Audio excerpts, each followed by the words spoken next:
Welcome back, everybody, to another memorial service where Remix 3D will be joining the band, the Lumia, Health Vault, Groove, Zune, and many, many other services and applications in the sky of life. This will be one of the least mourned.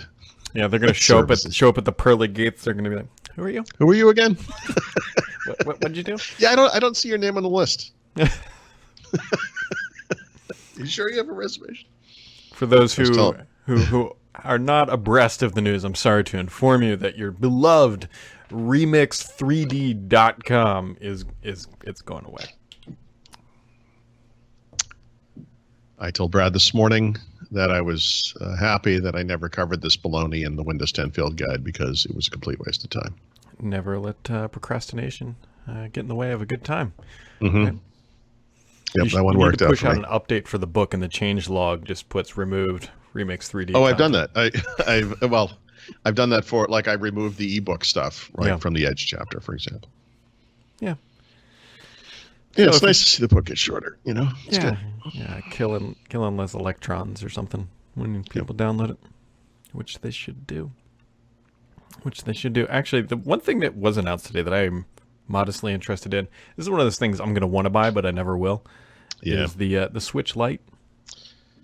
If that thing was available today, I'd probably buy it. I probably would too. Just to take it on the trip, Mm-hmm. But it's not coming out till September. Yeah. I don't know if you paid attention to this, but it's actually a little limited compared to the original Switch.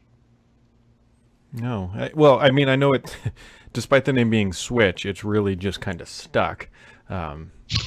Stuck. That's not what I meant. But so the original Switch can be docked and can connect to a TV. And you can also use different types of controllers with it, right? And I think the Joy-Con controllers, whatever they're called, kind of latch onto the sides, and you can use it like a giant device. Or you can pop them off, and then two people can use them separately. So the TV and the two people using them separately are not available in the Switch Lite. It's just a portable gaming device. The controls are integrated into it, smaller, lighter, less expensive. And so that mode where you're just using it like you would like an iPad to play a game or something, Nintendo calls that handheld mode, right? So it's like the portable gaming mode or the by yourself portable gaming mode. Most of the games that are made for the Switch that support that mode will work fine on the new Switch, but the ones that support, two people playing side by side on the same screen with different controllers are not going to work. Yeah, which to me isn't a big deal. It's fine. Not a deal breaker. If I'm going to be playing on something this size back here, like this TV, it's going to be the Xbox. It's going to be Apex Legends and all that. Yeah. I mean, that device to me is perfect for the back of a plane when I'm trying not to think about dying. And listen, this coming generation of stuff that's cross-compatible is very interesting to me because I play Call of Duty obviously, but being able to play like real PC games or real console games like on the go kind of is actually very interesting to me. And there are little things like, obviously when the Surface Pro type devices arrive and Microsoft connects a controller to one, you're like, look, you could play like this Halo Spartan game. You're like, yeah, okay, sort of. And, Xbox Play Anywhere, there's some stuff there. And it's like, okay, yeah, maybe. So I don't know. I feel like portable gaming for me, and I guess for you, is going to happen. Yeah. Yeah. I don't know. It's $199, I think. Is that what it was? Yeah. So eventually, maybe around, I don't know, Christmas time might be a little early. This isn't the Xbox One all digital edition by any means. Might not be on sale yet. $200 is $200. I mean, so obviously, I don't know much about it technically. I mean, the screen quality might not be as good. Maybe the res isn't the same. I don't know. I thought the res they said was the same. I mean, it looks like it's basically the same thing. Just you can't. There's no joy in the con, if you will. The Joy-Con is a con. Yeah, it's just attached con. Yeah. Bolted on con, something like that. That's fine. I mean, it's like a lot of portable gaming devices from the past. The PSP, whatever the second PSP was called, the Atari Lynx was like that. It's how I imagine like phone gaming. You kind of actually like the Microsoft patent thing that came out this week, where you're kind of attaching controllers on either side of a phone held in landscape mode, and that would do it too. I mean, I could totally picture that being a great way to game. Bring that image up. I'm assuming that this is not going to work, but why not? Yep. Nope. Not going to work. Fantastic. Yep. So, for people who aren't aware, you can go check that out on Throughout.com. That Microsoft filed a patent. There was also a research project where, think of like the Nintendo Joy-Cons mixed with an Xbox controller broken in half. That's a terrible description, Yeah. but they just kind of like sit on either side of the screen, and it holds your phone. And it would be a neat way to play xCloud or take controllers on the road for a mobile screen type experience. Xbox, whatever they call it. I guess it's xCloud, yeah. But Yeah. Xbox titles on mobile too, as well, Yeah. or any game titles. I mean, I think this is the one thing that's missing because, there are games like I think they're called like Modern Combat is like a series of mobile Call of Duty type games. I could totally picture doing that. That would be a great way to waste time on a plane.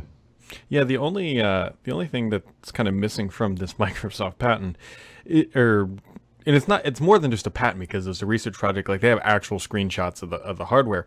Is that it overlays the screen a little bit, which for all the new phones, which have edge to edge screen, it's covering it. So what they're really saying here is buy a Pixel phone. Because they have It has the huge. grab points Yeah. for the controller. Wow. Yep. Okay. Yeah. Fair You didn't see enough. that one coming. You didn't see that one I coming. did not know where you're going with that. Yeah, it took a little lead up, but yeah, we are. And then why did Google do this? I haven't read it, but why did Google separate Drive and Photos? What's the There's probably a pretty good reason for it, honestly. So I think the crappy internal reason is that they were basically duplicating photo storage across two services, and they figured out that if they didn't do that, they could charge you twice for that storage. So, but I think the customer service version of it is the problem was when you would see like a photo from Google Photos and Drive, and you'd be like, "Oh, I don't want this here," and you delete it. You would actually delete it over in Google Photos. Oh. So people had discovered they were deleting things by mistake. Now, that sounds like a easy computer science problem, but they're basically separating them. So, I don't know. I don't know. I mean, is a backup of photos in a different service from the same provider really a backup? I mean, I suppose there are people who. Yeah, I don't know. They have ways to move things back and forth. Yep. If you are a Pixel owner, you get original size photos for free on Google Photos already. So if you have to take up a little space, What I would really them in love, Drive. and this will never, in the history of ever, happen, is a button that says duplicate on OneDrive, because that's what I do for the most part. Is I upload them to Google Photos for the search and all those good features, and then I chuck them into OneDrive for backup. Yeah. So there are going to be third-party services that do basically that. For new photos, I mean, obviously you can just back up to both services from your phone, right? You don't, if you want to. I mean, there's no huge hit to doing that. I don't know. Yeah. The notion that Google and or Microsoft would ever make such a thing easy is inconceivable, but yeah, it's definitely possible. Who knows? I mean, I guess the one way to do it, but this doesn't solve any problems, is you create a folder inside of OneDrive locally, and then you tag that with the Google Photo Uploader. But then that's it would work. But the problem is the vast majority of the photos that I want to upload aren't taken with a camera. They're taken with my phone, which never connects to the computer. Yeah, but that's why you could just put the sync client on both. Both sync clients. I guess that's true. Is what I can do is the OneDrive has the auto backup. Yep. Yeah, and it works just as crap as the Google one. You have to go into it sometimes to trigger it, but whatever. I mean, he's not wrong. That's it's just whatever. True. I mean, it works. It's absolutely is a thing or two. They poured the cement for my curb because I know everybody's very excited about this. I still can't pull into my driveway. My car. And I thought this was very nice. I parked my car in my neighbor's driveway in front of their dumpster, and I put a note on it. I said, "Hey, if you need this to be moved," and I left my phone number. I thought that was very courteous. Yeah. Wow. Above and beyond. We got a flat tire over the weekend, and we had to. I know this is just like the accident we got in recently. I had to really. How long has it been since I've had a flat tire? I honestly cannot remember.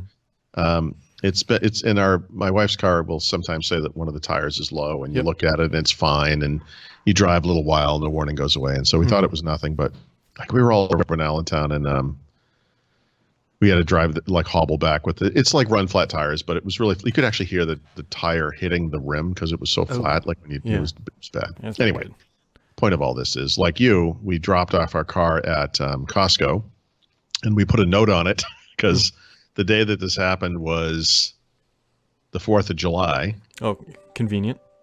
Yeah, so I guess it wasn't technically the weekend, Thursday, whatever. But there's like no cars in the parking lot, and I was like, I feel very strongly you need to put a note on this car. Like, I just like it would be horrific to come back the next morning so we could give him the keys and get the car fixed, but and have it be gone, you know. But anyway, we had to leave a note like, please don't tow the car. We have a flat tire. Yep. Yeah. Hopefully, if I walk over there and my car does have a flat tire, I'm going to be really pissed. Yeah, and also your car has been moved by a giant plow thing up onto the lawn because they needed to lay down some asphalt or whatever. Yeah, well, there's that, and then the thing is what I'm worried about is they have a dumpster, like when you're remodeling any dumpster, and that dumpster needs to be swapped out for a new empty dumpster. For if you've listened earlier or whatever, I need to go throw some mattresses in there whenever that happens. But my vehicle would have to be moved for them to get that dumpster. I mean, I guess they could be real jerks and just like bash the hell out of my car at the dumpster, but that would be not good. No, I don't see that happening. No, I don't. Well, actually, it'd be kind of convenient. Then I could just insurance fraud it and go get a new one. Yeah. Well, folks, it's been pretty quiet this week. Microsoft has Inspire next week. And when do you leave? Wednesday night. Wednesday afternoon, actually. Like 5. It's actually a pretty early flight for Europe. It's like a 5:30 p.m. flight. Oh, what time do you land there then? I don't have to look. I don't really early in the morning, but it doesn't matter because there'll be a car waiting for us and we can just drive it to their home. So the problem is going to be for Steve Bink. You know Steve. Do you know Stephen Bink? Yeah. Yeah. So who the guy we're swapping houses with him. So we had to fly through JFK because of the cost, and JFK to here at 5. Whenever he arrives in the middle of the afternoon or whatever, is going to be a horrific drive after an 8-hour flight from Europe. And I've warned him already, and I'm going to warn him again. Like, sleep on the plane, get a bunch of coffee. You could be looking at like 3 hours. I was going to say, I bet that's a 3-hour drive, rush hour. Well, it could be worse. I mean, rush hour. Like, I mean, it's 2.5 on a good day. Like, it could be really bad. So, I've had some horrific. We came home from I think it was Sweden last year, and I thought I was going to kill my family. I was so tired, and it was pitch black and raining. And driving out of JFK it's like a modern version of Frogger. Except what you're dodging is potholes. And New Yorkers, obviously, but it was just it's terrible. It could be terrible. It's always terrible, even on the best day. It's terrible. Yeah, I say that about you. And thanks. just keeping it level. You got anything else for today, Mr. Thurrott? No, I'm going to wrap up. I think the basic part of my programming Windows thing today. I meant to do that yesterday, but then I started writing about OS2 and I got distracted. But I just told you this. I'll just tell people. I just find this kind of fascinating. Like, there's a straight shot evolution of the basic programming language that Microsoft created, Bill Gates created in 1975. Literally an evolution, like a straight line evolution of this product all the way through 2013, which was the last version of VBA, Visual Basic for Applications. The original version of which was based on VB, which was based on Quick Basic, which was based on GW Basic, which was based on Microsoft. Microsoft still makes Basic today, but it's really like a Java / C# type thing now. It's not really the same language anymore. But whatever. I find it fascinating that this company, 40 years plus, is like has never really stopped working on Basic. It's kind of interesting. I mean, it's. Yeah, we're going to find out that Basic is actually the underpinnings of I don't know, Skype or something. That's why we. Yep. Well, I mean, I don't want to go off on a tangent here, but I mean the stuff they did for Basic in the early days, where they had to do pseudocode because they were emulating chipsets on a mini or microcomputer or mini or mainframe computer, is something that Microsoft did also semi-continuously for many, many years. I mean, it was the founding technology of stuff like Mac versions of Windows apps on the Mac and Visual Basic compiled to a P code type thing all the way through the last version of Visual Basic. I mean, I mean, there is Windows itself. Like, remember, Windows was a thing on top of DOS. Like the notion of a thing on a thing, Yeah. is kind of central to Microsoft's DNA, frankly. I mean, Yeah, that's kind of interesting. .NET is a thing on a thing. .NET is a runtime that runs on top of a native platform, usually Windows, but now other platforms. It's a thing on a thing. That's Microsoft in a nutshell. It's a thing on a thing. It's also the name of this episode is a thing on a thing. Yep. He's thing one, I'm thing two. We'll just go with things. that. So. All right, folks, so that wraps it up for today. Hopefully you're not too upset by the Remix 3D news. If you are, you can consult your local Zune dealer and have yourselves a pity party. Catch you later.